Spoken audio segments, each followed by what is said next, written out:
प्रिय विद्यार्थियों, नवांकुर डिजी लेसन में मैं सुनील भावसार आप सभी का स्वागत करता हूं। विद्यार्थियों, आज के डिजी लेसन में हम विविधा पाठ के अंतर्गत चांदनी चमकती है गंगा बहती जाती है कविता का अध्ययन करेंगे। इस कविता के रचयिता त्रिलोचन शास्त्री हैं। श्री आधुनिक युग हिंदी के वरिष्ठतम कवियों में से एक त्रिलोचन शास्त्री का जन्म 20 अगस्त 1917 को चिरानी पट्टी कटघरा पट्टी जिला सुल्तानपुर उत्तर प्रदेश में हुआ था।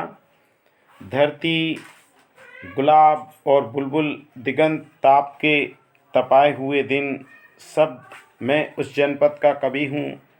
करधान तथा तुम्हें सौंपता हूँ आपकी प्रमुख प्रकाशित कृतियाँ हैं।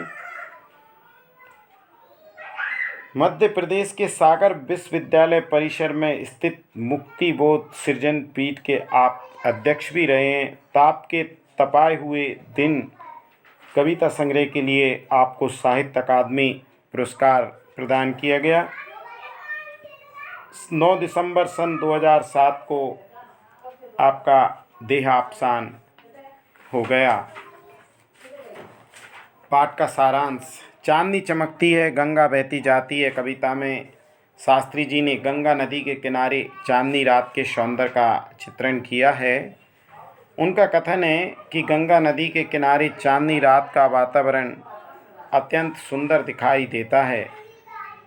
इस समय आकाश में काले काले बादल काजल की भांति इधर उधर घूम रहे हैं। बादलों में छिपते और चमकते तारे शोभा को बढ़ा रहे हैं। चांदनी रात में गंगा की लहरें सुशोभित हो रही हैं। शरत काल का समय, नवमी तिथि की मनोहर रात्रि है।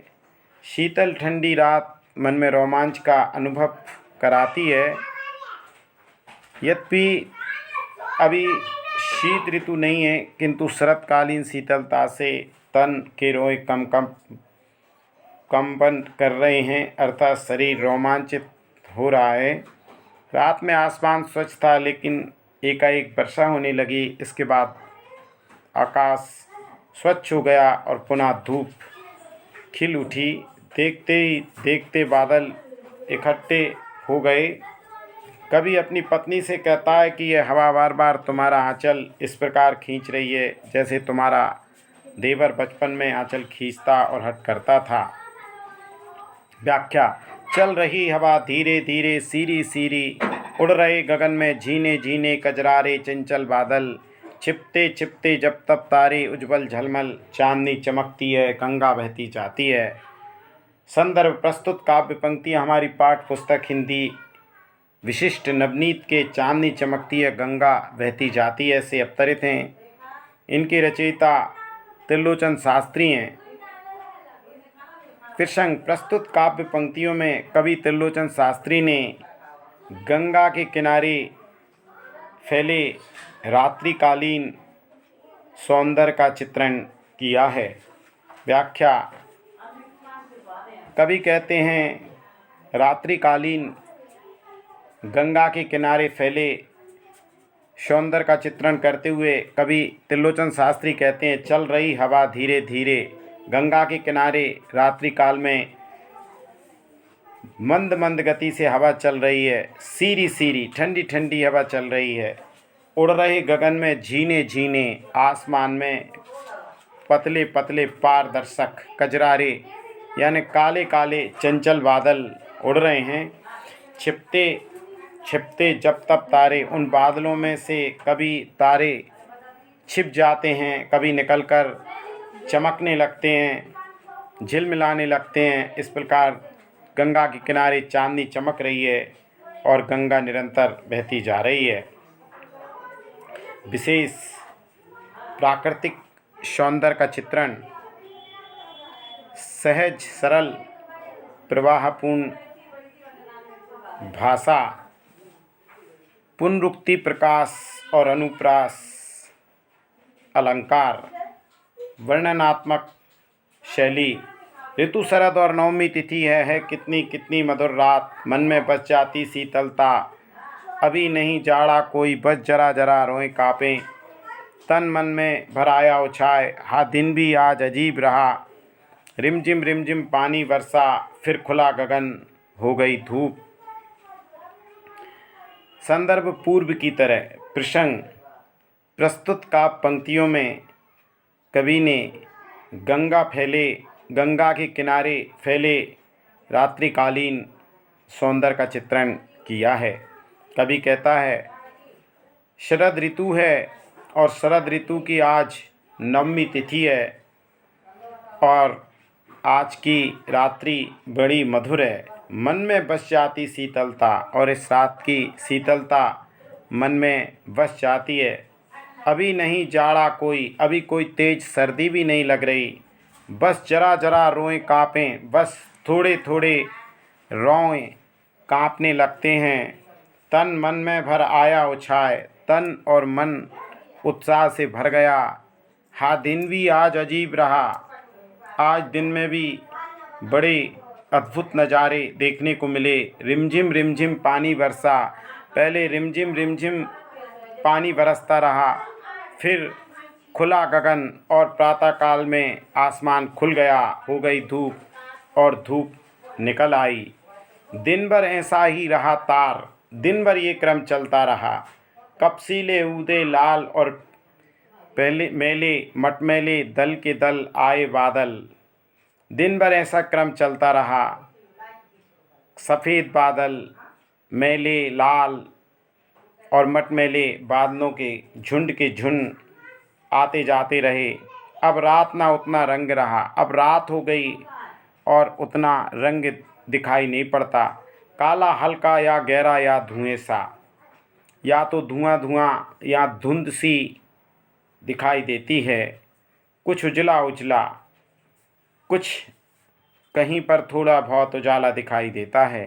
किसके अतृप्त दीर्घ देखेंगे, किसकी प्यासी आँखें इस सुंदर दृश्य का अवलोकन करेंगी। यानी वह व्यक्ति बहुत भाग्यशाली है जो इतने सुंदर दृश्य को देखता है।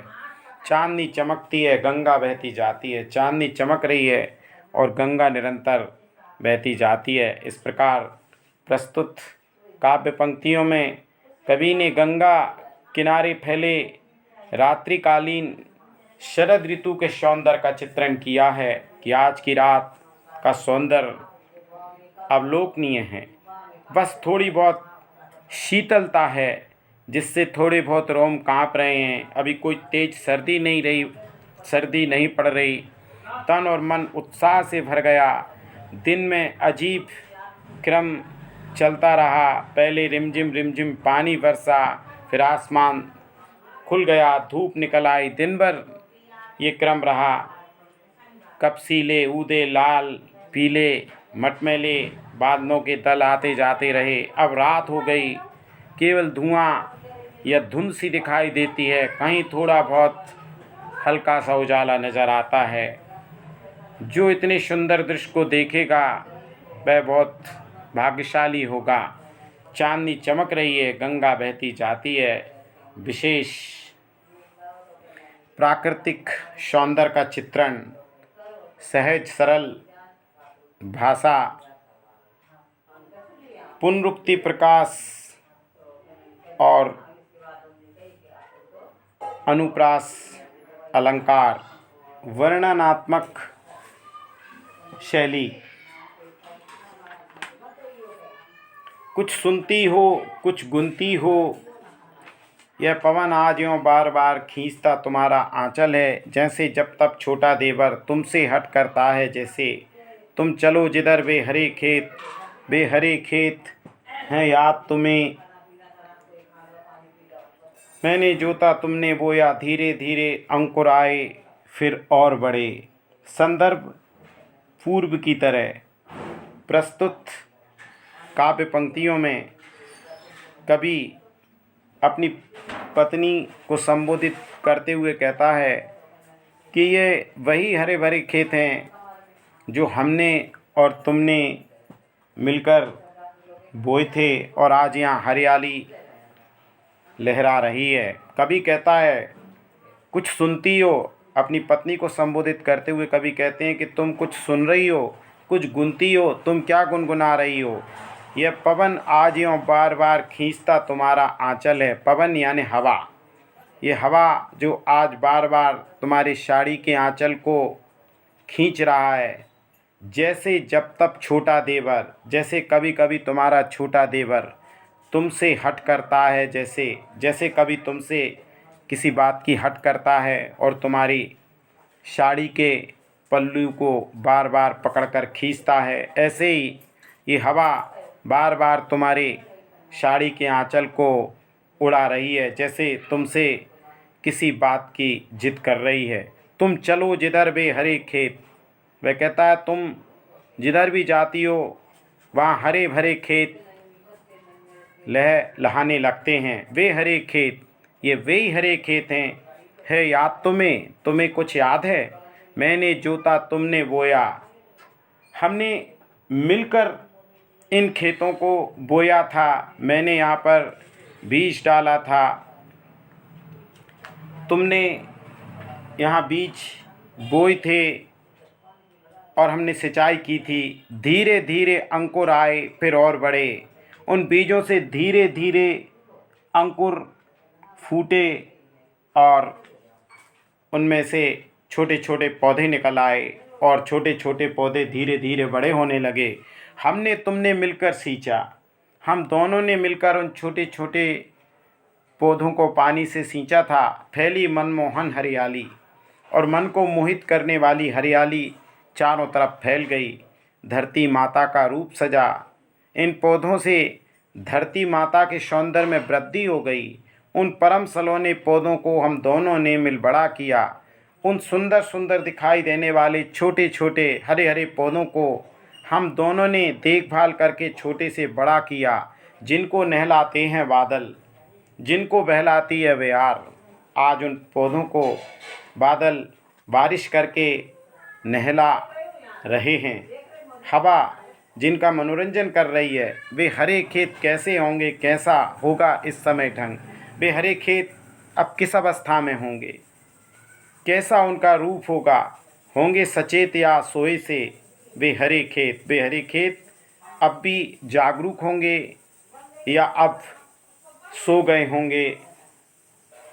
चांदनी चमकती है, गंगा बहती जाती है। चांदनी चमक रही है और गंगा निरंतर बहती जाती है। इस प्रकार प्रस्तुत पद्यांश में कवि ने दाम्पत्य जीवन में सहभागिता का सुंदर चित्रण किया है। कवि अपनी पत्नी से कहता है कि ये हवा तुम्हारे आंचल को ऐसे बार बार पकड़कर खींच रही है जैसे छोटा देवर अपनी भाभी से हट करता है। तुम जिधर जाओ वहाँ खेत, हरे भरे खेत लहराने लगते हैं। ये वही खेत हैं जो हम दोनों ने मिलकर बीज बोए थे और उनकी देखभाल करके उन्हें छोटे से बड़ा किया, उन्हें सींचा और धरती माता के सौंदर्य में वृद्धि हो गई। हम दोनों ने मिलकर उन छोटे छोटे पौधों को बड़ा किया, जिनको बादल स्नान कराते हैं। हवा जिनका मनोरंजन करती है। वे हरे भरे खेत इस समय भी हरे भरे होकर लहरा रहे होंगे